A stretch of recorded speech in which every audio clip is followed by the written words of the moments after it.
शांति। आज 7 सितंबर 2023 है।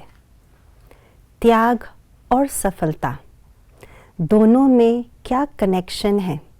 ऐसी क्या राज की बात है जो त्याग के आधार से हम सफलता प्राप्त कर सकते हैं? तो आइए आज के स्लोगन द्वारा जानते हैं। त्यागी आत्मा के हर कर्म व कदम में सफलता समाई हुई है। त्याग, तपस्या और सेवा, ये तीनों साथ साथ चलता है और तीनों का आपस में बहुत गहरा कनेक्शन भी है।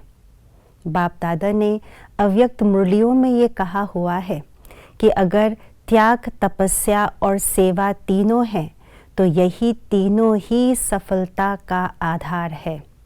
अगर त्याग, तपस्या और सेवा की धारणा है और उन्हीं धारणाओं के आधार से हम कोई भी कार्य करते हैं तो उस कार्य करने के पीछे मन में ये संकल्प, ये प्रश्न नहीं उठेगा कि क्या इस कार्य में हम सफल हो सकते हैं या नहीं हो सकते हैं।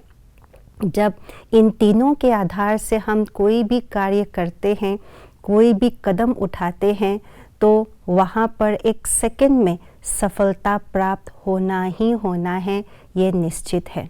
ये त्याग, तपस्या और सेवा की विशेषता है, सफलता।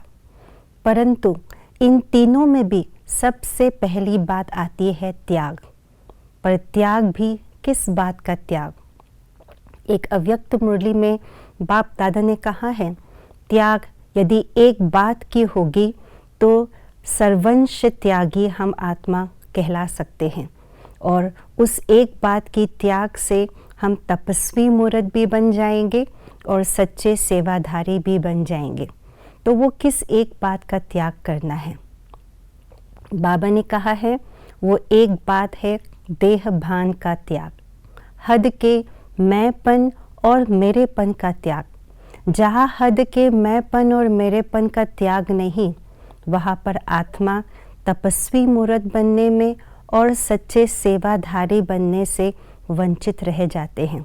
और जहाँ देह भान का त्याग अर्थात हद के मैंपन का त्याग हम कर लेते हैं तो वहाँ पर हम सच्चे तपस्वी भी बन जाते हैं और सच्चे सेवाधारी भी बन जाते हैं।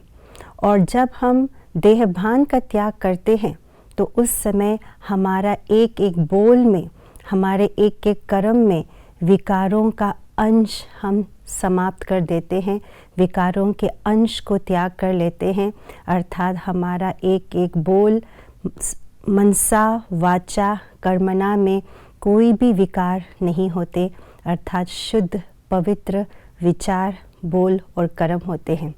और जहाँ पर शुद्धता है हर कर्म में, वहाँ पर सफलता ना हो ऐसा हो नहीं सकता। इसलिए त्यागी आत्मा का हर कर्म, हर बोल, हर संकल्प में सदा सफलता समाई हुई रहती है। ओम शांति।